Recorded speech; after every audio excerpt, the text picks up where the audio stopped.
उत्तर प्रदेश की विधानसभा चुनाव के नतीजे आ गए। बड़ी उम्मीद थी सपा और लोकदल गठबंधन को कि इस बार सरकार बन जाए। पश्चिमी उत्तर प्रदेश में सपा और लोकदल का गठबंधन था। किसान आंदोलन का असर था। कहा जा रहा था कि इस आंदोलन ने जो दंगे हुए थे 2013 में, उसके जो घाव हैं वो भर दिए हैं, लेकिन उम्मीद के मुताबिक नतीजे नहीं मिले। सपा गठबंधन में लड़ी आरएलडी ने 8 सीटें जीती। जाहिर सी बात है, पिछली बार 1 सीट थी, इस बार 8 सीट हो गई हैं, लेकिन चुनाव तो जीतने वाली बात होती है। हमारे साथ जयंत चौधरी सबसे पहले बात कर रहे हैं एनडीटीवी से चुनाव के बाद। जयंत जी, क्या हुआ? बड़ा गर्मा गर्मी वाला कैंपेन था। योगी जी कह रहे थे कि लोगों को गर्मी चढ़ गई है, आप बोल गर्मी उतारेंगे, आपने बोला नहीं, यहाँ के लोग का खून गर्म होता है, वैसे भी होता है, हम भर्ती निकालेंगे। बड़ा गर्मा गर्मी हुई, बड़ा प्रचार हुआ, लेकिन फिर भी चुनाव नहीं जीत पाए आप लोग। सीखने को मिलता है हर चैप्टर से, और इस चुनाव में कुछ पॉजिटिव्स हैं, कुछ चीज़ें ऐसी हैं जो हमें सुधार करनी पड़ेंगी। मुझे लगता है कि जो हमारे मूवमेंट से जुड़े हुए लोग हैं, उन्हें संगठन के ढांचे में काम करने की ट्रेनिंग, प्रशिक्षण और वो भावना उनके अंदर पैदा हो। किसानों को अपना संगठन बनाना पड़ेगा, राजनीतिक संगठन, और किसान के साथ साथ जो किसान और मजदूर का एका होना चाहिए, जो शहरी क्षेत्र में हमारा संगठन होना चाहिए, उस पर हम लोग बल देंगे। बाकी आप ठीक कह रहे हैं, हम चुनाव हारे भी हैं क्योंकि जिस मकसद को हम पूरा करना चाहते थे, उत्तर प्रदेश में जो एक बड़ा बदलाव लाना चाहते थे, उसमें हम कामयाब नहीं हुए। लेकिन वहीं हम बात करें तो जिस क्षेत्र में योगी जी ने बात कही थी कि जिस क्षेत्र के लिए गर्मी निकाल दूंगा, उस क्षेत्र के परिणाम आप देखेंगे तो यस, किसान आंदोलन का भी प्रभाव हुआ, और जिस तरह से उन्होंने अपमानित किया कैराना और मुजफ्फरनगर को, उसका भी जवाब जनता ने दिया है। कैराना पलायन का एक बिल्कुल यूजलेस मुद्दा, जो मुद्दा ही नहीं है, उसे मुद्दा बनाने की फिर दोबारा कोशिश की गई। वहीं से बीजेपी के कैंपेन की शुरुआत हुई, लेकिन उस जिले के 3 सीटों पे गठबंधन जीता है। जिस नेता ने भारतीय जनता पार्टी के ध्रुवीकरण को पैदा करने के लिए पूरा जोर लगाया, पूरी ताकत लगाई, हिंदू मुसलमान करने की कोशिश की, इस पूरी बेल्ट में वो हारे हैं। तो ये भी एक सफलता है। लेकिन सर, सफलता तो है, लेकिन देखिए आप वो सहारनपुर बहुत अच्छा नहीं कर पाए उम्मीद के मुताबिक। ठीक है, धर्म सिंह सैनी हार गए, बहुत करीबी मार्जिन से हार गए। बागपत हार गए आप लोग बहुत करीबी मार्जिन से। बड़ौत हार गए, ये भी सब वो बेल्ट है। गाजियाबाद आप हार गए, नोएडा आप हार गए, बुलंदशहर में आपने 1 सीट नहीं जीती, ब्रज में आप लोग पूरी तरीके से साफ हो गए, बुलंदशहर नहीं जीते, आगरा नहीं जीते, हाथरस में आपको 2 सीटें मिली।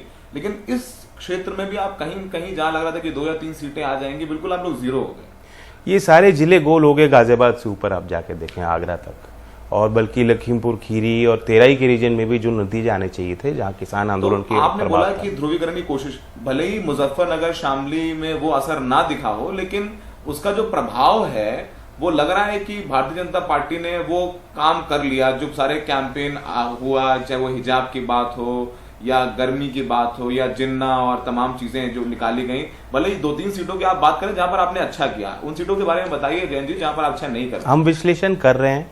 मैंने एक 3 मेंबर की समिति बनाई है जो हर जिले में जाएगी, कैंडिडेट से अलग बात करेगी, संगठन से अलग बात करेगी, हमारे गठबंधन के जो प्रत्याशी रहे या जो उनके संगठन के लोग हैं उनसे अलग बात करेगी, राय लेगी और अपने सुझाव देगी आगे के लिए, क्योंकि we have to look forward. But आप ठीक कह रहे हैं कि एक गहरे तौर पर हमें सोचने की का एक बहुत बड़ा एक विषय हमारे सामने आ चुका है। सच्चाई ये भी है कि जिस तरह से इतना लंबा चुनाव हो जाता है, वोटर भी थक गया था। आपने देखा कि मत प्रतिशत जिस तरह के होने चाहिए, अच्छे वाइब्रेंट डेमोक्रेसी में लोगों को निकल के वोट करना चाहिए, वो नहीं हो पाया। तो लग रहा है जो वोटर कम रहा वो आपको नुकसान कर। अब सरकार दावा करती है कि हम एक बारी में देश का चुनाव कराएंगे, और एक राज्य में आप पूरा महीना लगा रहे हो चुनाव कराने में, महीने से ज्यादा हो गया। तो वो भी एक फैक्टर है। और इतने, और जब लंबा चुनाव खिंच जाता है तो बीजेपी के पास वो मशीनरी है, वो प्रोपेगेंडा को करने की, फैलाने की, वो उनके पास व्यवस्थाएं हैं, वो संसाधन हैं, और उन संसाधनों का वो प्रयोग करते हैं। जैन जी, ये बड़ा चर्चा हो रही थी और हम लोग भी डेटा एनालाइज कर रहे थे। लोग ये कह रहे थे कि नहीं, जाटों ने आरएलडी को वोट नहीं दिया, जैन के साथ जाट गए नहीं, और डेटा है, हम चाहते वो आप बताएं, हम सुनना चाहते हैं। लेकिन एक परसेप्शन ये बना कि जैन का साथ नहीं दिया, जो जाट इतना इकट्ठा थे, लग रहा था किसान आंदोलन का जबरदस्त असर होगा। राकेश टिकैत भले ही किसी पार्टी की तुलाधारी ना कर रहे हो, लेकिन उनके जो बयान थे वो ये लग रहा था कि बीजेपी के साथ तो नहीं है, बीजेपी के खिलाफ बात कर रहे हैं। तो आपको जाटों ने वोट दिया कि नहीं दिया, ये बहुत आम सवाल है, पत्रकारिता वाला सवाल नहीं पूछ रहा हूँ मैं, सोशल मीडिया सवाल पूछ रहा हूँ आपसे। सिसौली जिस क्षेत्र में आता है, जो कि सिसौली किसान राजनीति का एक केंद्र बिंदु है, उस विधानसभा को हम बड़े मतलब कंफर्टेबली उस विधानसभा को हम जीत रहे हैं। और उमेश मलिक वहाँ उस क्षेत्र के विधायक थे, जिनके ऊपर कुछ एक आरोप लगे हुए थे पुराने, उनको हरा कर जीते हैं।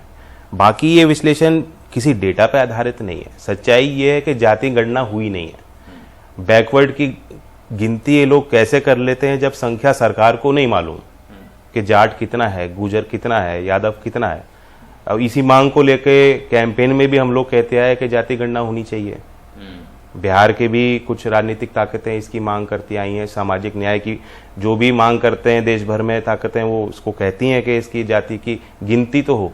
तो ये एक सर्वे है, और इस सर्वे को लोग फिर ऐसा कोट करते हैं जैसे ये कोई आधिकारिक सूचना हो। इसके पीछे कोई तथ्य नहीं है। आपने 100 लोगों का सैंपल साइज लिया, 100 में से आपने आकलन कर लिया कि इस सीट पे इतने जाट हैं, मुझे नहीं मालूम। सर्वे के जो ऑर्गेनाइजेशन है उनको कैसे मालूम?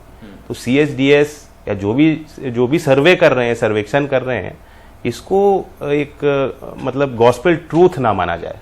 फिर इसको सामाजिक साइंटिस्ट और एनालाइज कर रहे हैं। मैं देख रहा हूँ एडिटोरियल लिखे जा रहे हैं कि इस बिरादरी की इतनी वोट बीजेपी को मिली। कैसे पता आपको? तो ये आपका आकलन है, और इससे मैं सहमत नहीं हूं। जो भी खेती कर रहा है, किसानी कर रहा है, उसकी भावना थी, वो हमें जिताना चाहता था। आखिरी वक्त पे क्या फैक्टर आ गए, क्योंकि वोट का बड़ा कॉम्प्लेक्स डिसीजन होता है। हो सकता है वो बीजेपी से नाराज था, वो योगी से नाराज था, हो सकता है कुछ उनमें तबका था जो केंद्र सरकार के फैसलों से नाराज था, लेकिन वो नाराजगी शायद इतनी नहीं थी कि उसने अपने वोट को चेंज कर दिया। नाराजगी हो सकता है वो हम पे विश्वास कर रहा था, वो मुझे पसंद कर रहा था, हो सकता है वो अखिलेश जी को मुख्यमंत्री बनाना चाह रहा था, लेकिन आखिर में कोई और चीज आ गई। तो ये इसको प्रिडिक्ट करना असंभव है। हम अपना काम कर सकते हैं। एक पॉजिटिव मैसेज लेके हमने चुनाव लड़ा, हमने कोई इधर उधर की बात नहीं कही, हमने भाईचारा जिंदाबाद का नारा लेके हमने चुनाव लड़ा, और हर कास्ट का, हर बिरादरी का वोट हमें मिला है। ये हमारी एक बड़ी सफलता है। ऐसा तो नहीं लगा कि इस बार लोगों को ये लगा, और मेरे को लगता है रिपोर्टिंग के दौरान उनको लगा कि जाट मुसलमान एक हो गए, तो बाकी जो बिरादरी थी, बाकी जो जातियां थी, वो उसका वोट नहीं मिला जयंत जी आपको? मतलब ये एक व्यक्तिगत अनुभव के तौर पे बोल रहा हूँ। जैसे कि आप लोग, बहुत लोग चर्चा में आ रहा है कि बसपा खराब लड़ी, कमजोर लड़ी, बसपा का जो वोट बैंक था दलितों का वो बीजेपी में शिफ्ट हो गया। उसका बहुत क्या कारण देखते हैं? क्या गुजर वोट आपको नहीं मिला? क्या सैनी वोट नहीं मिला आपको? नहीं, गुजर हमारे विधायक भी जीते हैं, और हमारे सैनी प्रत्याशी बहुत कम वोटों से हारे हैं, और SC का वोट भी हमें मिला है। आप ये समझिए कि ये वो एक फैक्टर था, लेकिन मैं समझाना चाह रहा हूं, ये जो समीकरण है सामाजिक, ये बहुत वर्षों से चला आ रहा है, और आपसी तनाव के भी रिश्ते रहे हैं यहाँ। तो ये हम लोग सोचे कि हमने एक प्रयास किया और वे हमारे साथ 100% जुड़ जाएंगे, संभव नहीं है। विश्वास जीतना पड़ता है। इसलिए हमने बहुजन उदय अभियान का कार्यक्रम चलाया था कि हमारे उन बूथ पे जहां आज संगठन नहीं है, अनुसूचित जाति के लोगों को जोड़ा जाए, अति पिछड़ा समाज के लोगों को जोड़ा जाए, उनके मुद्दों को लेकर राष्ट्रीय लोकदल काम करे। हमने पहल की और उसका कुछ असर दिखाई दिया है। बाकी हम लोग और उसको ताकत देंगे, उस अभियान को आगे बढ़ाएंगे। जयंत जी, क्या आप और अखिलेश जी का गठबंधन बहुत कंफर्टेबल था? आप लोग साथ थे, लेकिन हमने देखा कुछ सीटों में टिकट बंटवारे को लेकर के बड़ा मनमुटाव हो गया। RLD और सपा के लोग सामने आ गए, बाद में आप लोगों ने सुलझाया। जैसे एक मार्ट सीट है, बड़ौत में भी ये देखने को मिला, हमें मीरापुर में भी देखा, कई सीटों में हमने ऐसा देखा जहां पर आप लोगों के कार्यकर्ता, गठबंधन तो हो गया जयंत और अखिलेश का, लेकिन जमीन पर सपा और लोकदल के लोगों का गठबंधन सही से नहीं हो पाया। क्या ये भी मानते हैं कि परफॉर्मेंस और अच्छी हो सकती थी, लेकिन जमीन पर बहुत बिल्कुल नहीं, परफॉर्मेंस और अच्छी हो सकती थी। चयन में भी हम लोगों से गलतियां हुई होंगी, और उन गलतियों को हम स्वीकारते हैं, और इससे सीखने का हमें मौका मिल रहा है। कोई भी परफेक्ट नहीं होता, कोई लीडर परफेक्ट नहीं होता, कोई गठबंधन परफेक्ट नहीं होता। समझाना पड़ता है कार्यकर्ताओं को भी, और टकराव भी बिल्कुल नेचुरल है, क्योंकि किसी आदमी ने मेहनत कर रखी है उस क्षेत्र में, उसे लगता है मेरा हक मारा गया है। और सब लोग हमारे यहाँ मतलब मूवमेंट से भी जुड़े लोग हैं, लोग सिद्धांतिक रूप से, वैचारिक रूप से हमारे साथ हैं, लेकिन उनकी एक व्यक्तिगत आस्था भी है, उनका खुद का पर्सनल एम्बिशन भी है। तो सबको सेटिस्फाई करना भी कभी कभी असंभव हो जाता है। जहाँ पे 200 वोट 250 वोट बहुत कम मार्जिन से, इसलिए थोड़ा सा भी प्रयास होता है, बल्कि जब बड़ा मार्जिन होता है तो बुरा नहीं लगता। कम मार्जिन होता है तो आदमी सोचता है मैं एक मोहल्ला और कवर कर लेता तो शायद जीत जाता। अच्छा, तो चुनाव के बाद अखिलेश यादव से बात हुई जयंत चौधरी की? हाँ, बात हुई। तो हम देखेंगे कि लोकसभा में भी जो है भाईचारा अखिलेश यादव जयंत चौधरी का, आरएलडी और सपा का है, क्या लोकसभा चुनाव आप लोग साथ लड़ेंगे? बिल्कुल, लोकसभा के चुनाव में, क्योंकि ये एक अलग चुनाव है और अलग फैक्टर्स को लेके हमें चलना पड़ेगा और नए समीकरण भी हमें बैठाने पड़ेंगे। तो अभी से हमें लगना है और अभी से और भी जो लोग, जो ऐसी ताकतें हैं जो जमीन में काम कर रही हैं, उनको भी जोड़ने का प्रयास हमें करना चाहिए। यानी आप और अखिलेश जी साथ में हैं लोकसभा चुनाव में? मैं तो खुल के कह रहा हूँ। खुल के क्या कह रहे हैं जी? आप झुका कि अभी चुनाव साथ लड़े हैं और अगले लोकसभा चुनाव के पहले भी हम लोग बैठेंगे। अभी से हम तय करेंगे कि कैसे लड़ा जाए और वो समीकरण जो आज हम नहीं बना पाए सामाजिक, उसे बनाएंगे। जयंत जी, आप चूंकि इस बार अजीत चौधरी जी के बिना उनका देहांत हो गया, उनके बिना पहला आपका चुनाव था, आप चेहरा थे, आप फ्रंट से लीड कर रहे थे और हमने याद है जब वो राकेश टिकैत जी का वो हुआ था मामला गाजीपुर बॉर्डर पर और अगले दिन आप लोगों ने मुजफ्फरनगर में महापंचायत बुलाई थी, इतनी जबरदस्त भीड़ और एक आपने मेहनत भी की। आपको लगता है कि वो जितनी भीड़ थी जो रैलियों में थी, किसान महापंचायतों में थी, उस हिसाब से वो वोट में ट्रांसफर नहीं हुई एंड में? और हम लोग बिल्कुल लगता है वोट का निर्णय और आपके जीवन से जुड़े मुद्दे दोनों में एक डिस्कनेक्ट तो है और डिस्कनेक्ट नहीं होता तो 80-20 और मतलब धमका के जिस तरह से वोट लिया गया या मतलब एक डाइवर्जनरी टैक्टिक हो जाती है चुनाव में। आप देखते हो कि वहाँ ऐसे इश्यूज आ जाते हैं जिसका कोई लेना देना नहीं है, जिसका कोई वास्ता नहीं है, लेकिन वो इसलिए लाए जाते हैं ताकि आदमी का मन बदले, कोई डाइवर्जन आ जाए। 80 बनाम 20 हुआ योगी जी ने कहा नहीं, अल्टीमेटली तो आप देखिए उनका मत परसेंट, उनकी जो संख्या घट गई हाउस में, तो 80-20 कहाँ उनको मिला। और अगर आज सरकार पक्षपात करेगी, जिसे वो 20 मानते हैं, उस 20 के साथ अगर वो पक्षपात सरकार करेगी, भले बहुमत उनके पास है, हम लोग उनका डट के साथ देंगे जी। आखिरी सवाल जयंत जी आपसे, अब चुनाव खत्म हो गया, समीक्षा हो रही है, आपने सारे अपना संगठन भंग कर दिया है, सारे फ्रंटल ऑर्गेनाइजेशन भंग कर दिए हैं, आगे क्या देखेंगे? आरएलडी में हम क्या बड़े बदलाव देखने जा रहे हैं? आगे किन मुद्दों को लेकर के आप जनता के बीच में, आप कह रहे हैं कि भेदभाव होगा तो आप जमीन पर रहेंगे, हम देखेंगे आगे आरएलडी कैसे ट्रांसफॉर्म होती है? क्योंकि अभी आरएलडी चौधरी अजीत सिंह की आरएलडी नहीं है, ये चौधरी जयंत की है, जयंत चौधरी नहीं, ये हमेशा चौधरी चरण सिंह जी की और चौधरी अजीत सिंह जी की ही आरएलडी रहेगी, लेकिन समय के साथ बदलाव करना चाहिए। समाज भी बदल रहा है और समाज के मुद्दे भी बदल रहे हैं, उसके साथ हमें चलना पड़ेगा। मेरे समझ से दो चीज़ें हैं और उसको कैसे लागू करना है उसका हम एक विजन और प्लान तैयार कर रहे हैं। नंबर 1 कि यूथ के अंदर जो आज एक नाराज़गियाँ हैं और एक उत्सुकता है और वो एक उम्मीद के साथ राजनीतिक भागीदारी लेना चाहता है, उसे वो मौका मिलना चाहिए। और जब यूथ को मौका मिलेगा तो नई लीडरशिप पैदा होगी। महिलाओं को हम देखते हैं कि हमारे क्षेत्र में राजनीतिक भागीदारी नहीं मिलती, ये फैक्ट है। सभाओं में महिलाएं नहीं आती, संगठन में काम करने के लिए जो महिला काम करनी चाहती भी होंगी, शायद हम उनको चिन्हित ही नहीं कर पा रहे, उनको ढूंढ नहीं पा रहे, उनको मौका नहीं दे पा रहे। तो उनको चिन्हित करना जरूरी है, उनको मौका देना जरूरी है। तो यूथ और फीमेल्स पे हम फोकस देंगे। और सेकंड इशू ये है कि बहुत से ऐसे संगठन हैं जो राजनीतिक व्यवस्था से दूर हैं, वो जमीन पे काम करते हैं, सोशल ऑर्गेनाइजेशंस हैं, तो आरएलडी उनके बीच भी एक नेटवर्क बनाएगी।